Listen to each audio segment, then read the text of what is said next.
All right. Hey, YouTube. Back at you again. Hey, we're on day 8. Walk and talk. Out and about. Let's see here. Let's see if we can, I think we'll go down here by this little creek here. Not much of a creek, but it is a little, we're standing water, but some kind of running a little bit. Hey, we're back at, I got to give you a little shot of this little creek behind me here. Dog, I think I got it. I can't tell if I did or not. Oh, but, hey, wanted to say, for day 8, it is a cloudy day.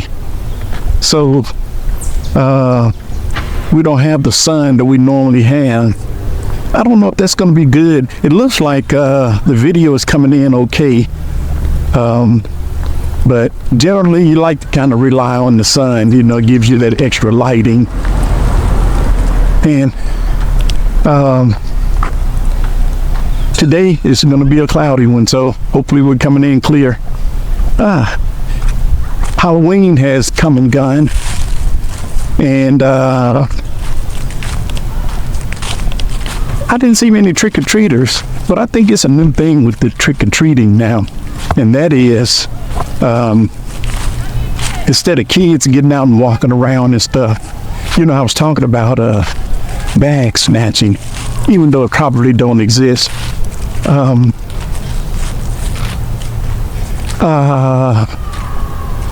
The new thing now for the kids is they'll go like to the malls and stuff. You know, the parents will take them up to the malls, and they're you know, they're handy candy. They're grocery stores and stuff, like if they go up to Kroger and stuff like that. I saw some trick-or-treaters come through. Oh man, another hawk. I'm seeing a lot of hawks lately.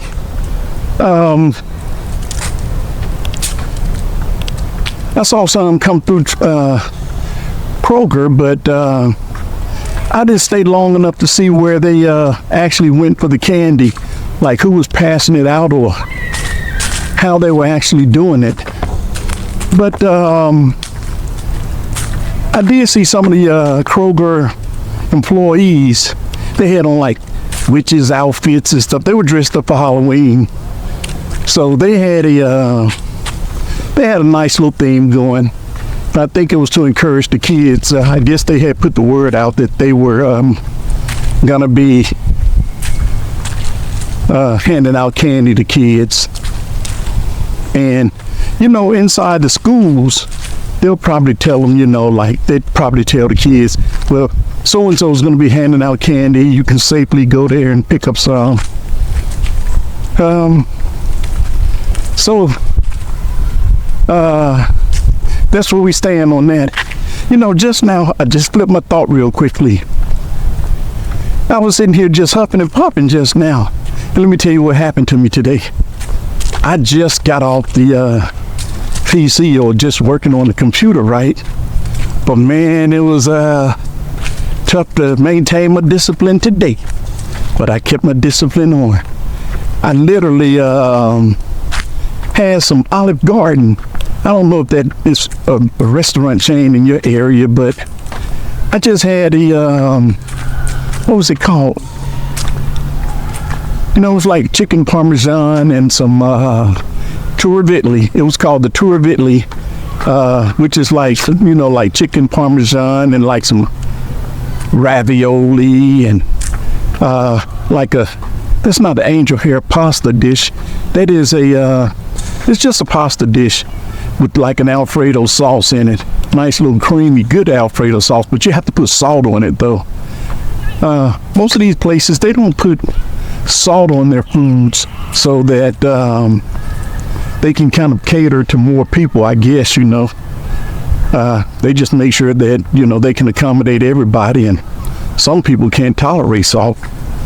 You know, I think for high blood pressure and stuff like that. But me, I say pile it on.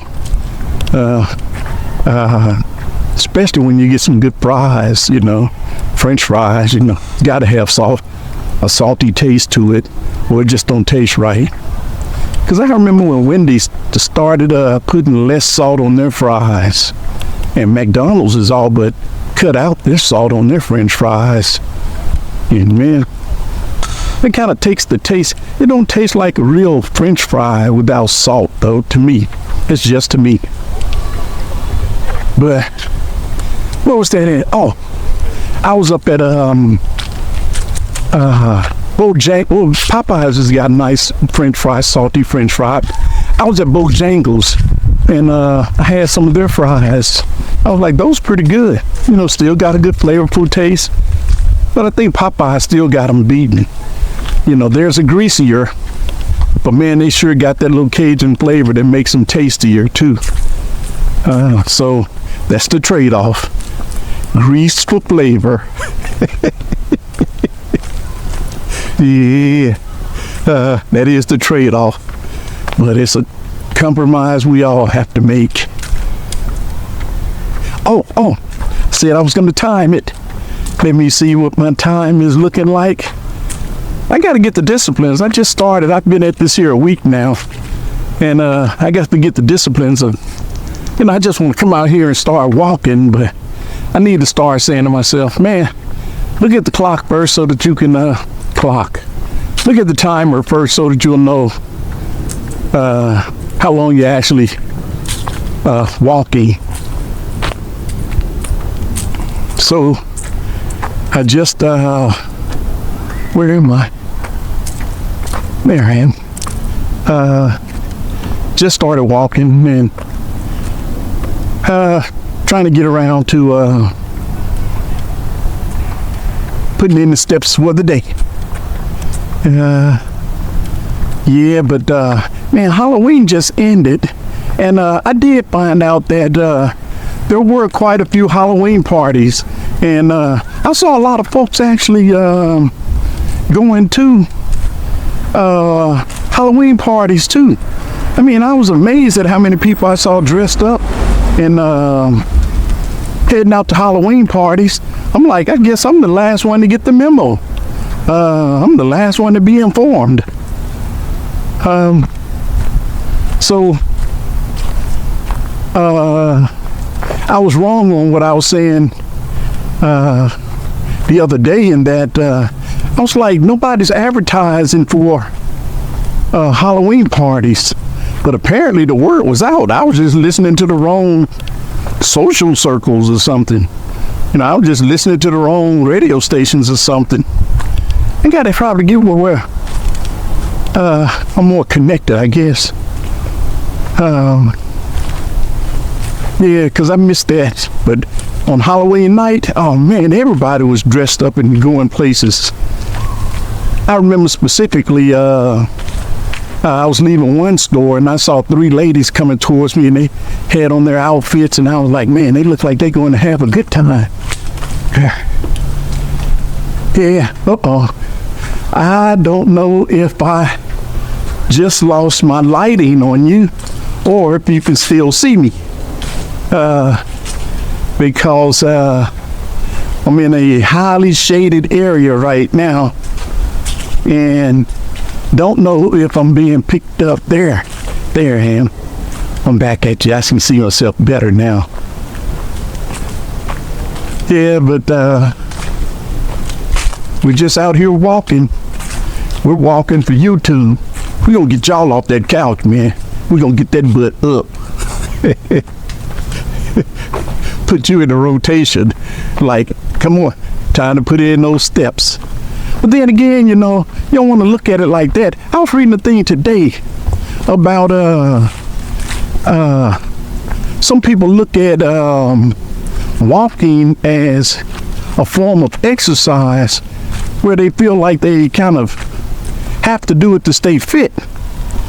And some people look at it as, it's kind of almost like locking yourself in on some kind of a responsibility, like a chore. And I was like, boy, I can see how they could, you could sell that both ways.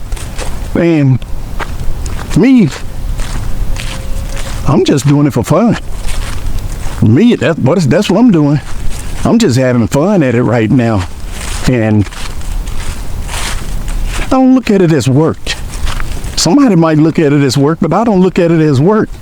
I look at it as, here's one way of putting it, staying healthy.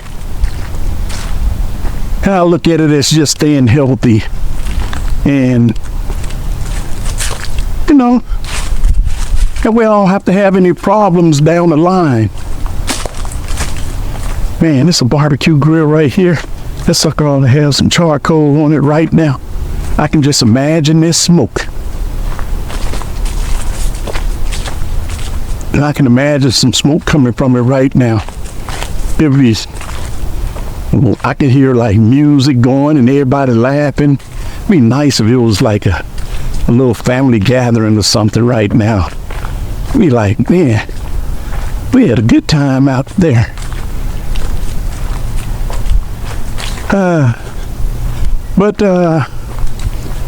You know what's coming up next? We just got through Thanksgiving. We just got through Halloween. The next stop is Thanksgiving.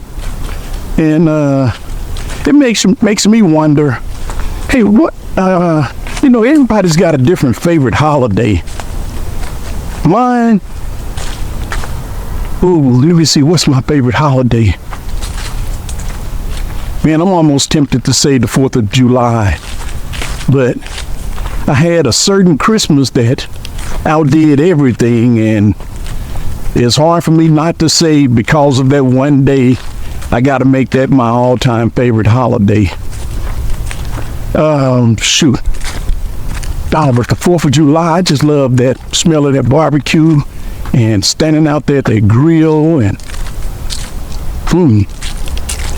oh, that's a tough one. 4th of July. But I'm going to say, hey, here's why I put Christmas in there. And Christmas is probably the best one for everybody because that's the one where you get gifts and stuff. And who don't like gifts? But let me tell you what happened to me one Christmas. I've told this story before, probably in some form. I think I've documented this here. No.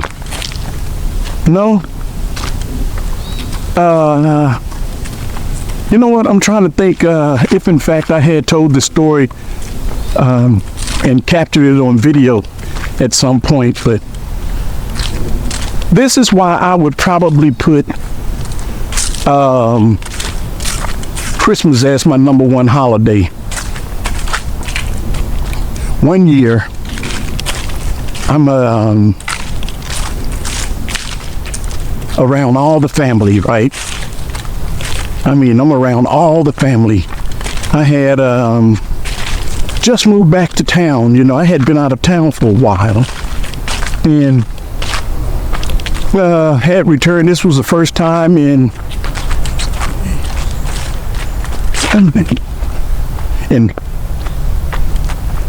6 years. It's 77. It was 8. First time in 6 years. Sorry about that. But I had been away from home for 6 years. And you know, you kind of, you know, celebrate the holidays, Christmas, wherever you are, but I didn't realize the importance of family until this year. Watch this here. Now, I had been away from the family for a while, and then I'm there. This is our first Christmas, right? And we're at my aunt's house. This is my grandfather's sister, older aunt. We're at her house. And all the family is there. I mean, all the family. I hadn't been around all the family in a while, but all the family was there. And I mean, it was packed. And it was laughter all in the air and, you know, people being jovial. And I mean, it was the best time on, you know, it was a memorable moment, right? And I gotta tell this story here though. My mama said to me, hey, times are rough right now. I don't have it like how I used to. And, I kind of wish I could have gotten you something for Christmas, right? And she was telling me this, and I'm like, oh, Mom, don't worry about that, because, I'm a vibrant young man then, right? This was a few years ago. I'm a vibrant young man. I'm like, I can do for myself. I don't need nothing. I'm satisfied with what I have. You know how when you're in your 30s, late 30s and stuff? So I was like, oh, Mom, don't worry about that, That don't mean anything to me, I'm just happy you thought about me, And then she said, well, the only thing I could afford was to get you this card. And I'm so sorry because I couldn't even afford a card. I had to make it for you, but I hope you understand that if I had some money, I would have got you a Christmas gift. And she handed me this card, and it was a handmade card. It was just like like some folded. What do you call these? What do you call this kind of paper? Like cardboard type paper, but man, there's a proper name for it. Like manila paper or something like. Man, I can't think of the name of it. But anyway, she handed me one of those, and inside of it, it was just a handwritten note, and she said, Tony, I'm sorry I wasn't able to get you anything, but I wanted to tell you that I loved you, and I wish I had been able, but as you know how it is right now. And man, after I read that card, I'm sitting there, right? Because it was the way my mama had worded it, and the way she led into it, kind of set me up, for the emotional thing, I guess. But she did it brilliantly.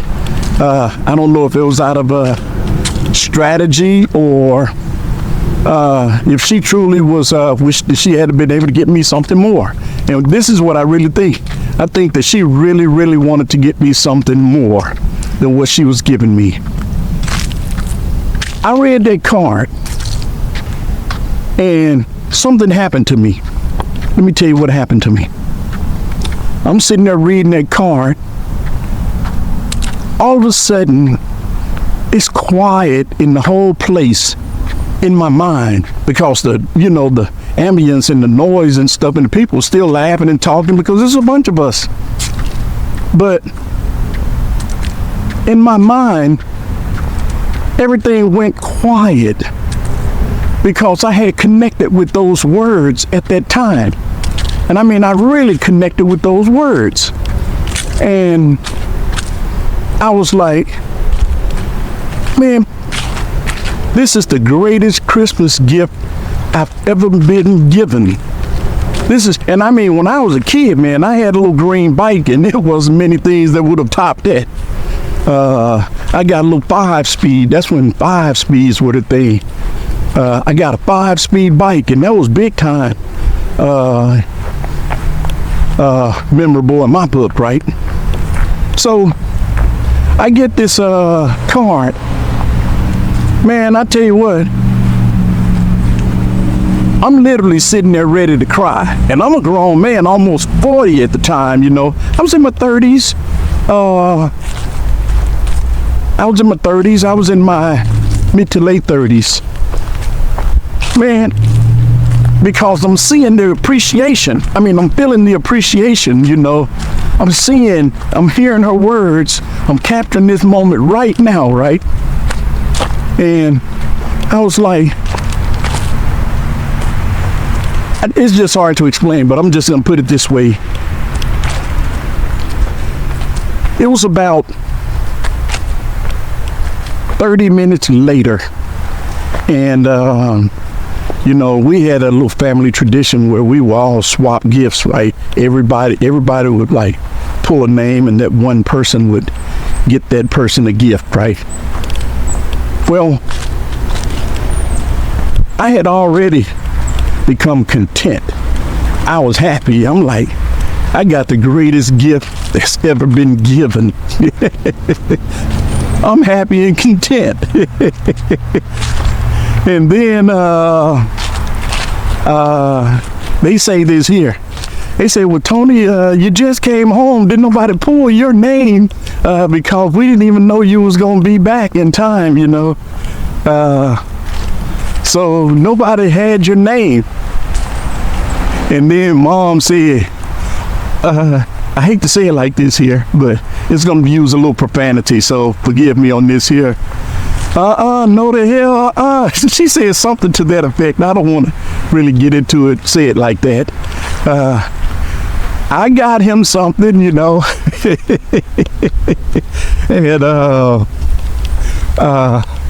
she had Edward Earl, which is her brother, come from the back room, and it was a little black and white TV, right? And it was a little small black and white TV. Let me see, like a 12-inch. I mean, it's a little tiny TV. But man, I got that gift, right? And I was like, oh, Mom. I didn't say it at the time, but years later, I'm like, Mom set me up good, She had me over there about to cry, a grown man about to cry, being thankful, because I realized the importance of something other than money. It was the importance of, it was just the gift itself and the thought of giving that little piece of paper. That meant more than anything. But when I got the little television, it was like icing on the cake, And I don't know if anybody remember the old small black and white 12-inch televisions, but that's what I ended up getting. And yeah, that was one of my holiday stories. And that's that's why I was saying, I don't know which I like better.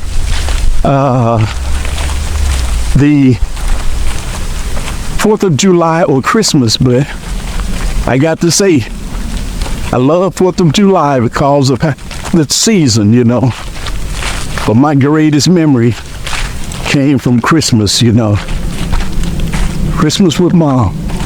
Christmas with the family and Mom's gift. Yeah, man. Tell you what, I would hope, this is no joke, and I don't want to sound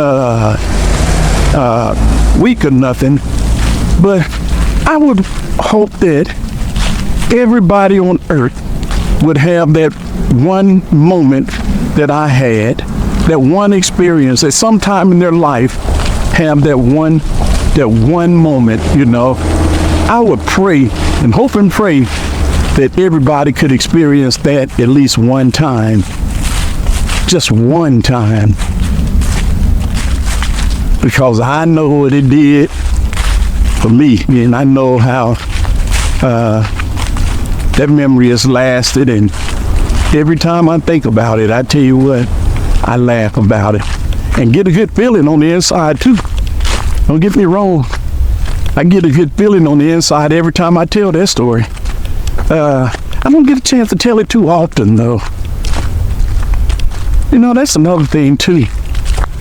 It seems like I need to get back into talking about the old days. A lot of folks kind of connect when you bring up old memories and stuff, and it seems like too often nowadays we forget to do so. And I wonder how many people are missing out on stuff because we're not telling stories from the old days. Oh, there was a word called griot. I was looking at Byron Allen. They were doing He was on stage, at some kind of an event, NAACP event or something like that. But he was talking about the griots used to be storytellers from the past. I wish I had griot skills. I wish I could tell stories, because that makes people connect, It really makes people connect, because right now I'm just imagining this here. But just imagine you're sitting there telling a story, and you have a bunch of children around you, right? And they're all sitting down in front of you like this here, like, I don't know if you can see my hand, but I'm waving it like this here to indicate they're sitting around in like a little half semicircle or something, And you're at the center of them telling the story, And then you look down at them and everybody's eyes are looking at you. And you have them captivated for that moment. Your story is so interesting that they're sitting there just staring at you. And on the edge, they're almost like a spooky story or something, And you know how spooky stories keep everybody on edge, and then all of a sudden you clap real loud and startle everybody. But I wish I had those skills. That'd be nice to have. That'd make you memorable. Yeah, that'll make you memorable. But YouTube got into my thoughts just then while we're walking. But remember, we're walking together, YouTube, and we're putting in some time where we're getting some fresh air,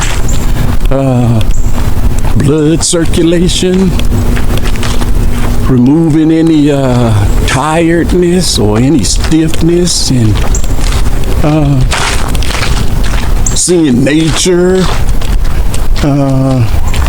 It's a lot of benefits. A lot of benefits to just walking, A lot of benefits to walking. So get your butt up off that couch. Grab that cell phone. Bring up YouTube. Click on What's Next Walking. And while you're walking, it's almost like looking at a movie. I'm actually talking to you, so I'm your theater. I'm providing you the entertainment while you're walking. That way, you're walking and you'll feel like you're walking with somebody, because sometimes, you end up walking alone, and then you say to yourself, man, I sure wish I had me a walking partner today, and have somebody walking with you. You got a walking partner. That's me. Yeah. And I'm gonna say again, that poison ivy is still out.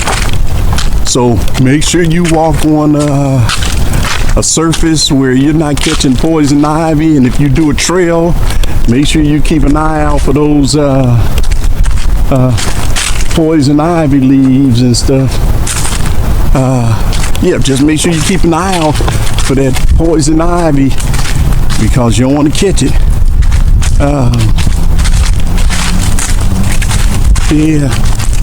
But nonetheless, you'll be all right. Oh, I tell you,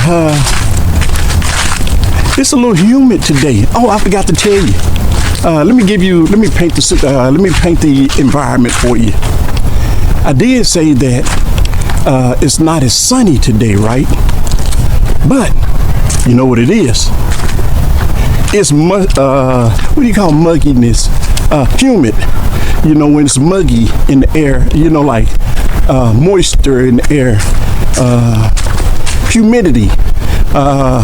It's humid today. Woo-hoo, it's humid today. Trust me when I tell you that. You know what? That made me think of dry heat out in California and stuff. They get to walk where it's kind of cool. It's hot, but it's kind of cool. And what I mean by that is you can have the sun beaming down on you, but you got a nice breeze coming off of that ocean that makes the air not humid. It'll be like just a nice feel to it, and it's got to feel pretty good. I say that it's got to feel pretty good walking in that. Oh, I went to Santa Monica once, It was under a sad encounter though, but because I was there for a funeral, but I ain't gonna get into the sad stuff. No sad stuff for me. I'm just tell you about the good stuff that happened. I got there.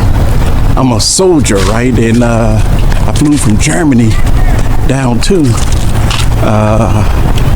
over to LA. I'm not gonna say down. Let's say I flew from Frankfurt, Germany to LA, right? And once I got there, my uncle, he's a lot older, my mother's age. He goes, hey, I got somebody I want to introduce you to, he gonna show you around while you're here. And he had a little young dude that was about my age, right? He goes, hey man, I'm gonna show you LA. I'll show you where not to go, and I'll show you where to go. And we're gonna have some fun while you're here. And I remember he called me Soldier Boy. He said, Soldier Boy, we're gonna send you back to Germany happy. I don't know why they use the term Soldier Boy, but he, I can't remember his name. I can see his face, but I sure can't remember his name. But nonetheless, my grandmother, right, she had this here convertible, big old car. It's like a Buick or something, right? She's all the way over in California, so this is my first time seeing the car. But I cranked this car up, and we're driving, and he was like, okay, come do go this way and go that way, right? And here's why I sounded like a fool, and it showed my lack of being in a large city. Let's put it that way. I'm not gonna say being country, but I was a country boy because I was out of Tennessee, so that's the way it is. I hadn't visited a major city, a metropolitan type city. So watch this here. We're driving along. I'm driving now,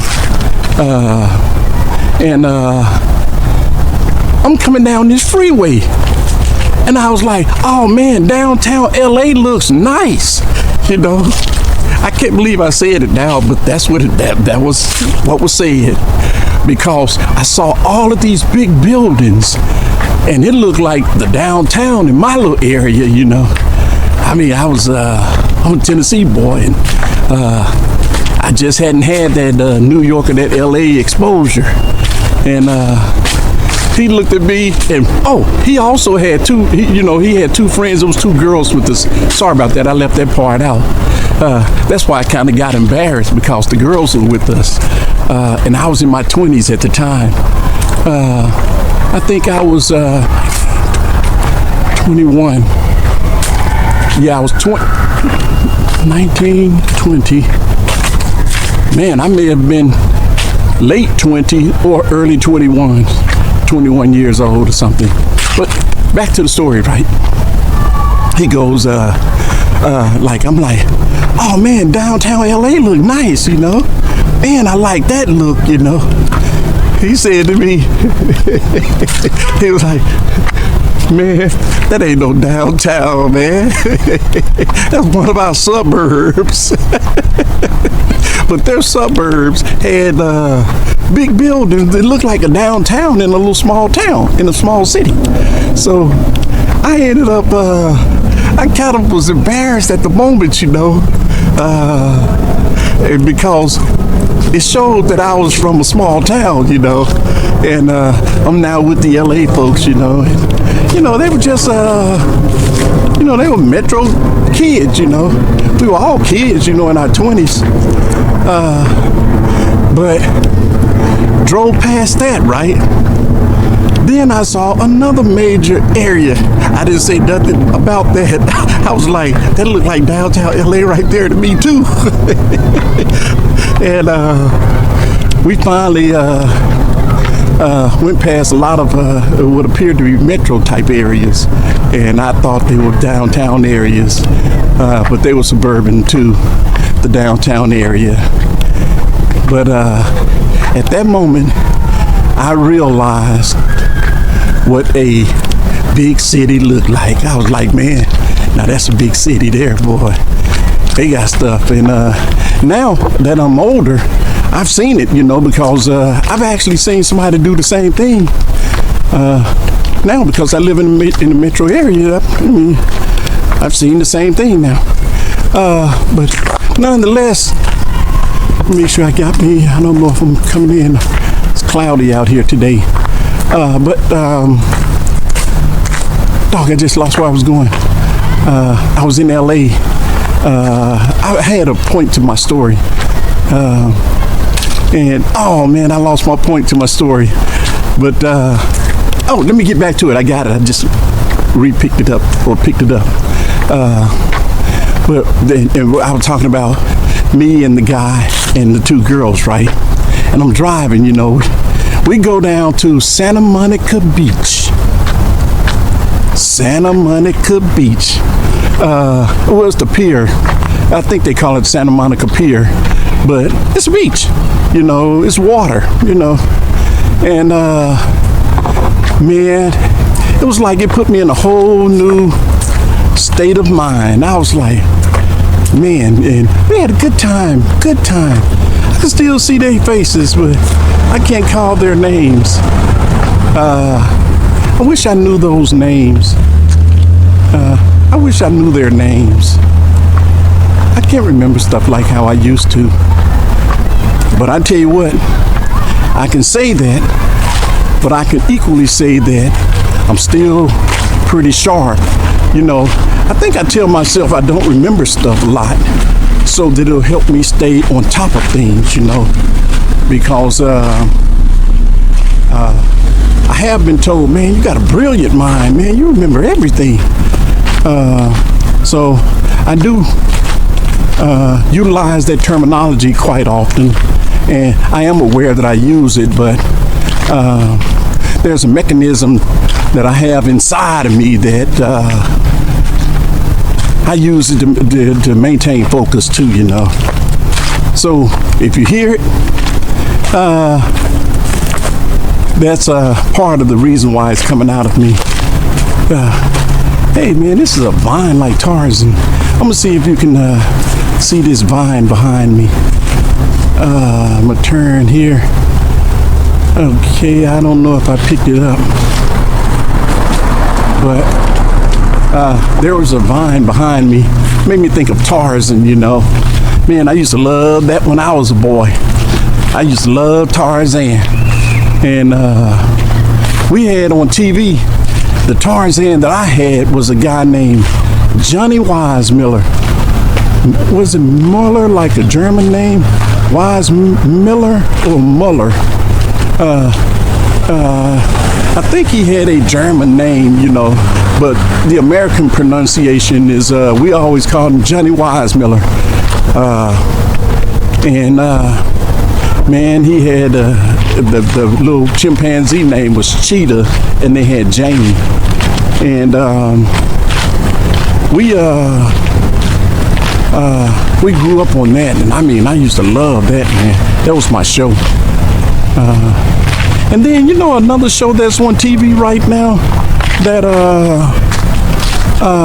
has come back around, and this is one from like years and years and years ago, but they're running like on early Sunday afternoons. They're running Batman and Robin, the original one.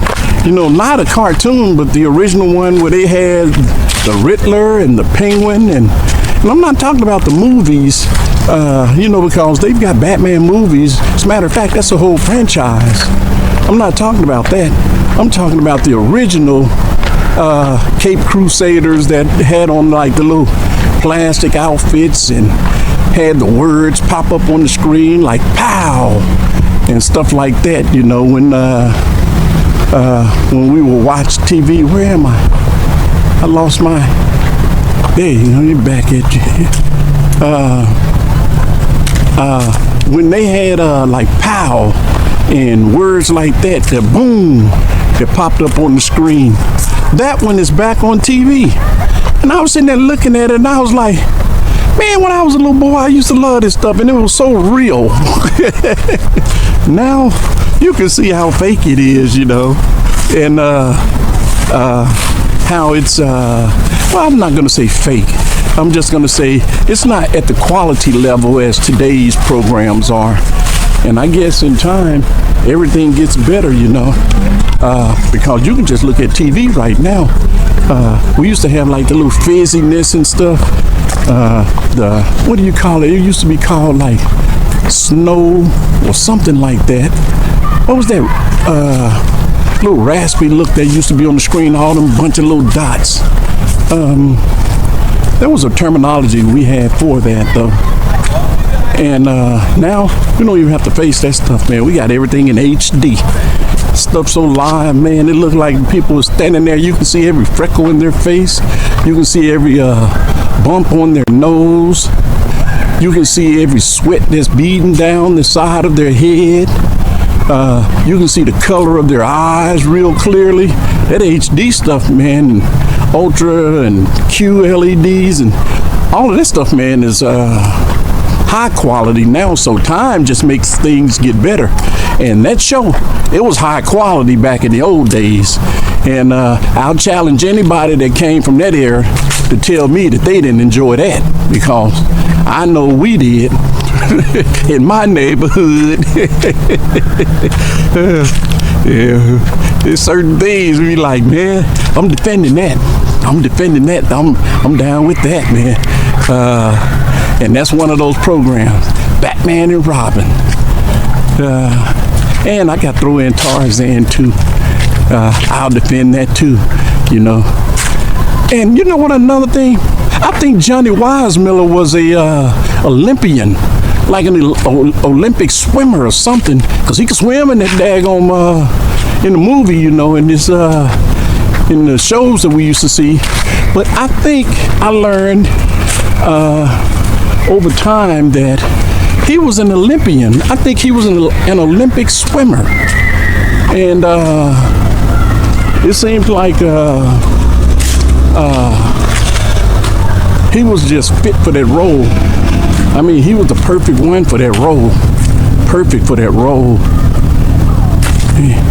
Oh, I'm looking at a little baby on a little tricycle up there. Sort of a hill. And boy, he out here having the time of his life. Him and his dad is standing there with him, keeping him from rolling down the hill. But I bet you that little boy, all this openness, man, he probably is like, this is a big world, you know, because I mean, I'm just looking at him. I mean, let's say 2.5, all this stuff is new to them. Them little bitty suckers, man, they can daggone look at a leaf and sit there and stare at it for 5 minutes. That's how new stuff is to them. They can literally look at a leaf for 5 minutes wondering what it is. I just saw one of those brand new Tesla Cyber trucks or whatever you call them things. That sucker was nice, man. Everybody wants to get one of those. I think it's a waiting line for those. But we're gonna go ahead and wind it down and call it a day.